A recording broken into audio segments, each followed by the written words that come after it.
medical issues. So I'm going to ask the Vice Chair, Chief Johnson, to conduct today's meeting. I will be participating, but I think it's just much easier if Vice Chair Johnson conducts the meeting. So with that, Jeff, the floor is yours. Thank you very much. Sue, we miss you, but we certainly respect the fact that you need to be there for your family, and we appreciate all you do as it is. Being a fellow West Coaster, I recognize you got up early to make this happen, and we appreciate that. It's very nice of you. I wanted to start today just kind of with a little bit of a personal reflection.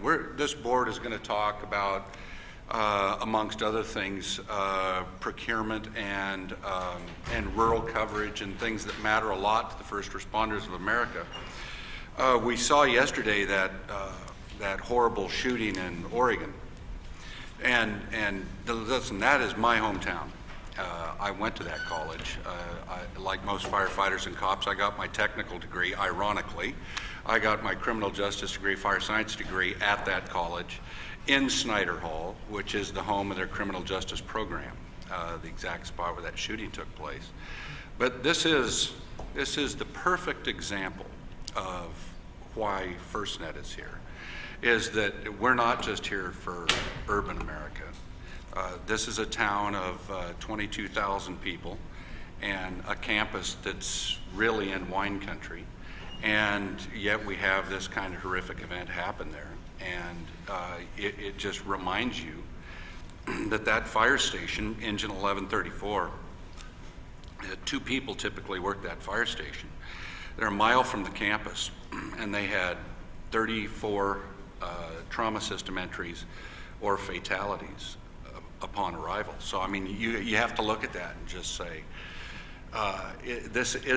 crime isn't, and horrible events aren't just in urban areas. They're all across this country, and FirstNet can't afford just to serve major urban areas. We have to be a nationwide network that serves all aspects and corners of this country, because as we see, right, these things happen in all corners of this country. So I told the sheriff and the chief, where's Chris? I told them yesterday, I hate to do this, but I got to compliment you guys. You know, we have this police firefighter thing going on where I'm always explaining stuff to them. But the fact is, the sheriff's department, the police department, the Oregon State Police, they did a heck of a job there yesterday. So hats off to the profession. With that, Sue already welcomed everybody. You know, I think it's clear to everybody, FirstNet is engaged in trying to make this as transparent of a process as we possibly can. We are going to continue to keep our meetings open and our work sessions open. We do need to withdraw from time to time and go back in and hold executive sessions to discuss legal matters or procurement matters that may give someone an advantage or may disadvantage our procurement process. So some of that took place this morning with some training. Some of it took place yesterday, and we will have a very brief session today where we will once again do it. As I mentioned yesterday in the committees, in their meetings, we discussed some public and some private matters of how we're going to appropriately procure this network on behalf of public safety. You will see hopefully some manifestations of those meetings today. We do have, I think is starting, we have 3 new board members, and I want to recognize David Mader, who is the designee from the Office of Management and Budget, and Mr. Neil Cox and Mr. Ed Horowitz, who have joined the board. I know we welcomed you yesterday, but there are people on the call today that maybe weren't here yesterday, and we welcome you, and we welcome your service to this important cause. I want to remind the audience that while we're pleased to have you in the room, we want you to do the best you can in coming and going, not to slam the doors. If you had cell service, I'd ask you to silence your phone. But we all know if you're in this room, you don't have cell service. So listen, you can leave it on and drain your battery if you want to. Mr. Secretary, would you be kind enough to call the roll, please? Susan Swenson. Here. Jeff Johnson. Here. Barry Boniface. Here. Ron Davis. Here. Jim Douglas. Here. Kevin McGinnis. Here. Anise Parker. Here. Edward Horowitz. Here. Ed Reynolds. Ed can't be with us. Suzanne Spalding. Here. Rich Stanek. Here. Terry Takai. Here. David Mader. Mr. Vice Chair, we have a quorum. Thank you very much.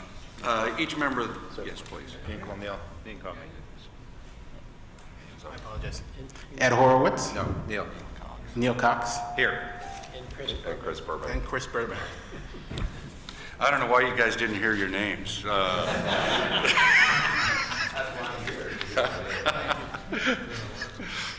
The record will reflect that you're here, Chris. Now we have a quorum. Each board member has before you a member of the minutes of our last meeting in August and in June. I'd like to consider these in separate motions on each of the minutes. So the chair would entertain a motion to approve or amend the minutes that you have before you, and please articulate the meeting that you're making a motion on. So moved. On which month? June 3rd? June. Okay, we have a motion on June minutes. Is there a second? Second. Okay, we have a motion and a second. Discussion on the motion? Hearing none, all in favor say aye. Aye. Opposed, say no. Any abstentions? Chair to entertain a motion on the August minutes, please. So moved. Second. Motion second. Discussion on the motion? Hearing none, those in favor of the motion say aye. Aye. Aye. Opposed, say no. And are there any abstentions of the motion? Both minutes have been accepted. Mr. Secretary, will you please place those in the public record? I will. Thank you very much. I'd like to now call on Uzama to provide the conflicts notification and explain to our audience, as well as the webcast audience, greater detail about our work today. And I'm going to be doing an abbreviated version of this. Yesterday, during our committee meetings, each of the committee members had indicated that they had no conflicts to the matters that we were going to be undertaking yesterday. The same matters are going to be discussed today. Therefore, we're ready to proceed. Excellent. Thank you, Uzama. We have a lot of ground to cover in this board meeting, and we're going to kick that off while we have our CEO coming up later in the day. We're going to kick that off with a report from Chief Harlan McEwen. Chief McEwen is the chair of the Public Safety Advisory Committee, and they represent our direct input from the public safety community into FirstNet. They are our one and only advisory committee. Chief McEwen. Thank you, Jeff. I really appreciate the invitation to participate in the board meeting this morning. I first want to start by saying thank you to the board for your service and the support that you're giving us and the hard work you're doing to develop this network.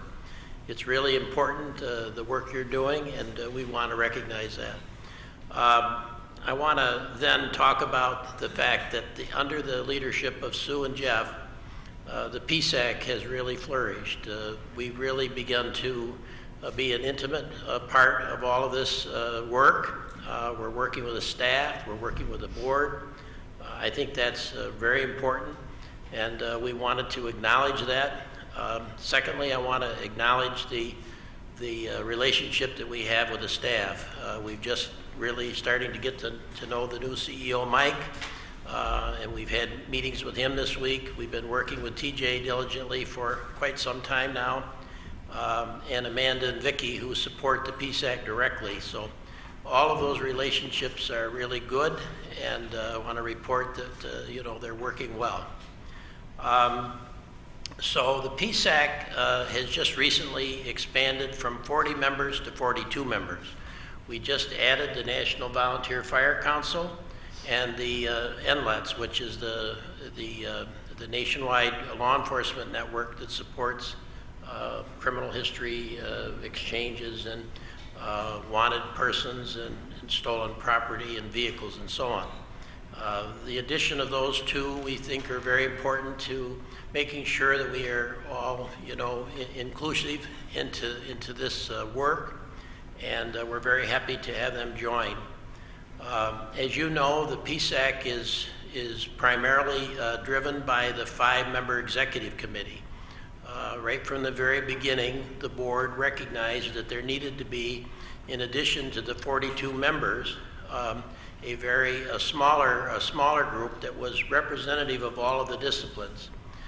We have, so I represent as the chairman the law enforcement discipline from the International Association of Chiefs of Police. We have Chief Niles Ford, who is the fire chief in the city of Baltimore, who represents the fire service. Unfortunately, he got called back yesterday, or he would be here today. As you can understand, they're having flooding and all kinds of problems over there. We have with us today Tom Sorley sitting behind me. He represents the U.S. Conference of Mayors, works for the mayor of Houston, and has been very helpful representing local government. And he, in that role, doesn't represent just the mayors, but the counties and in the League of Cities and the other local government entities. And then we have Paul Patrick, who is the EMS director from the state of Utah, who represents the EMS community, and Jimmy Jeanette, who is the emergency manager for the state of West Virginia, representing state government. So it's a very well balanced. So we have local government, state government, police, fire, and EMS. I think that's a well-rounded 5-member executive committee. Amanda briefed the board, most of you were there yesterday in the committee meetings, about some of the work that we're doing, and I don't want to repeat that, but we've been engaged in addressing priority and preemption, which is very important in that scheme of things. What we try to explain is that in the commercial networks, we do not have priority and preemption. We will have to manage our own priority and preemption in this network with our own resources, and so we're heavily engaged in how do we do that. In other words, not every police officer, not every firefighter will have priority during certain events. You'll have to manage that within the network. The second task is public safety grade, and that's basically focused on site hardening. How many of the cell sites that we use in the network, the new FirstNet network, will need to be hardened more than others so that we have the kind of reliability that we need during hurricanes and wildfires and earthquakes and all of those kinds of things. And the third is that we're dealing with user equipment. And of course, we're dealing with both the option of FirstNet devices that will be actually offered by FirstNet possibly, and the bring your own device approach, where people will want to use their own device, and we will have to have certain requirements, security requirements and other requirements that perhaps allow that to happen. So those are the 3 tasks. We expect that we're going to be dealing with some new tasks starting this fall, and they're under consideration right now. The executive committee met all day here Wednesday.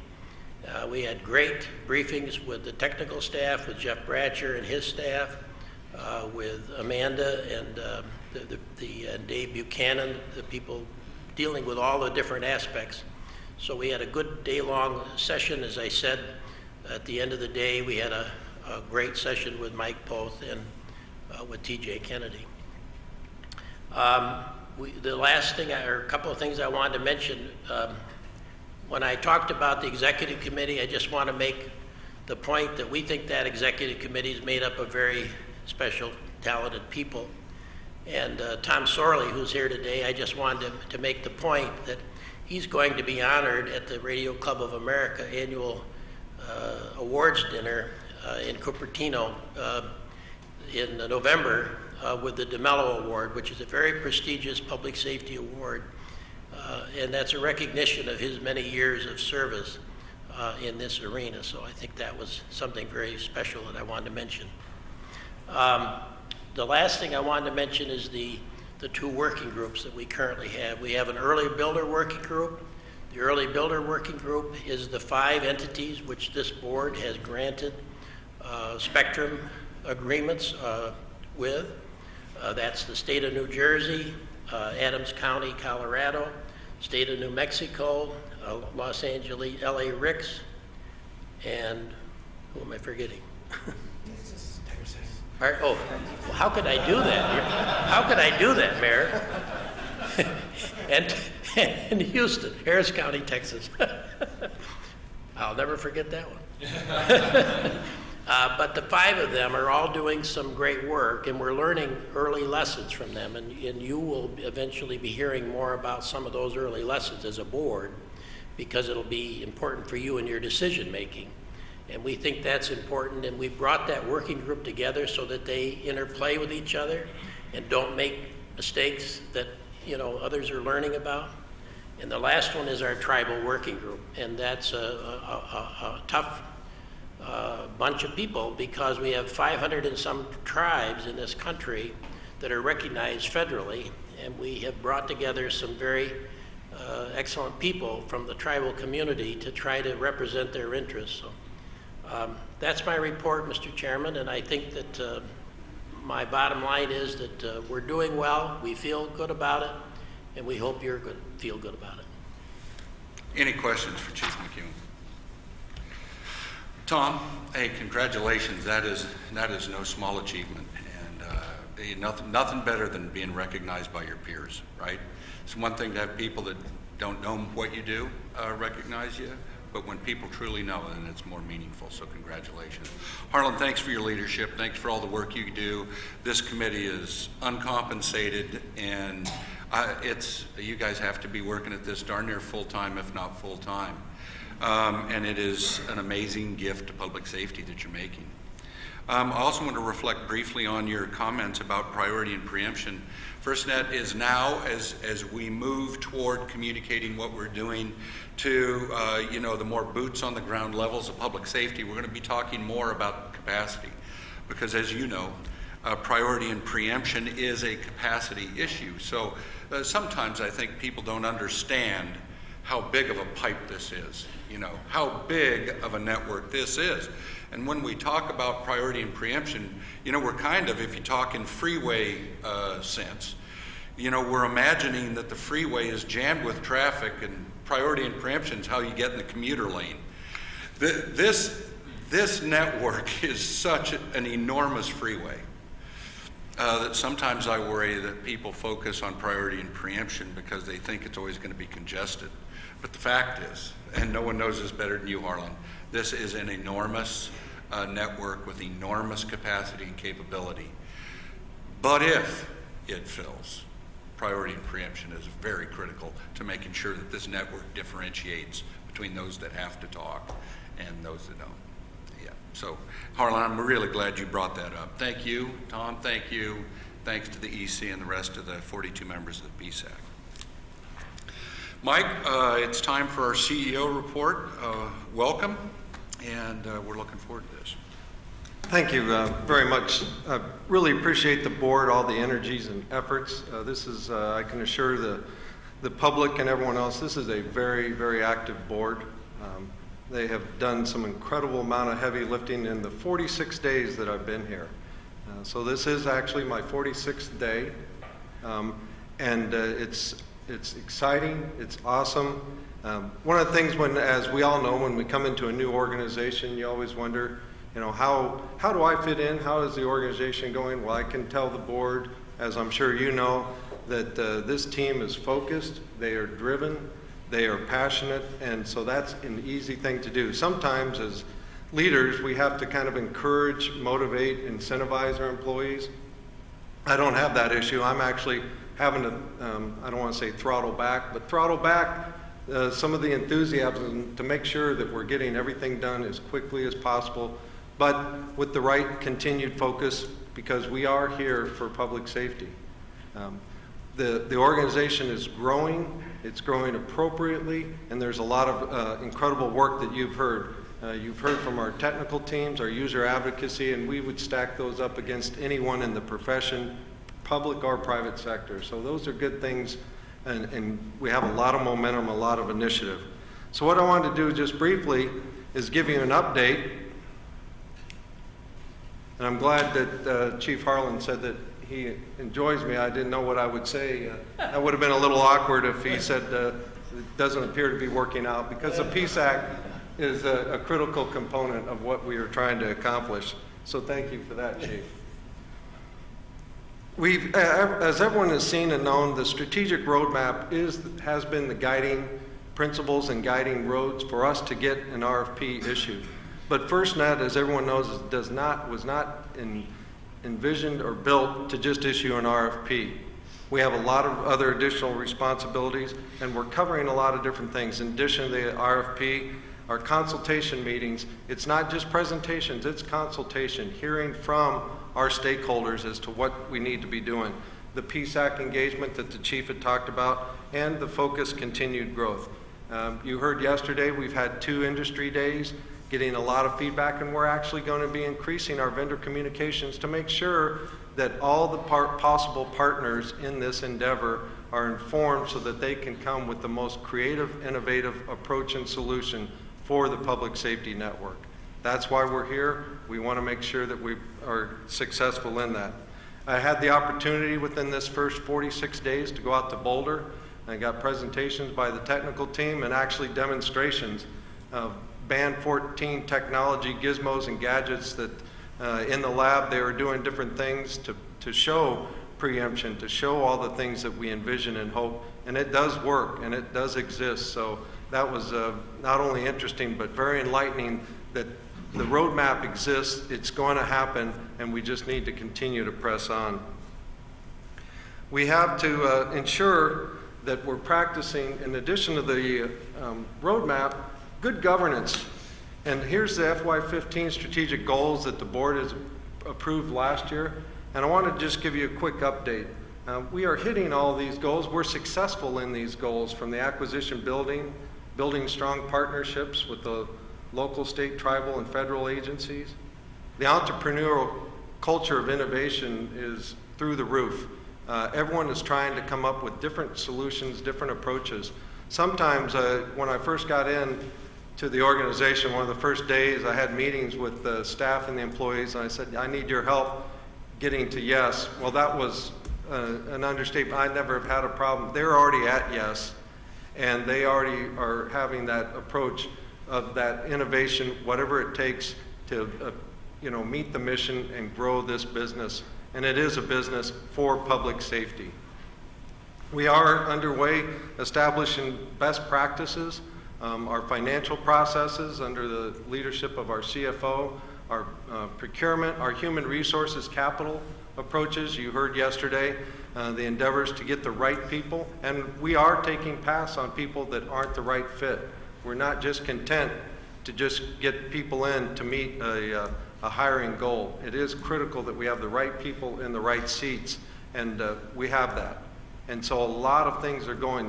But in order for us to continue to thrive and to provide the leadership to the public safety, helping them with this network, helping our partners, it is truly a public-private partnership. We need to continue to grow our processes, our governance, and tighten down different things as we are going so fast to not only have a successful procurement, but have the organizational structure to support it for years to come on behalf of the public safety, our partners, and the government.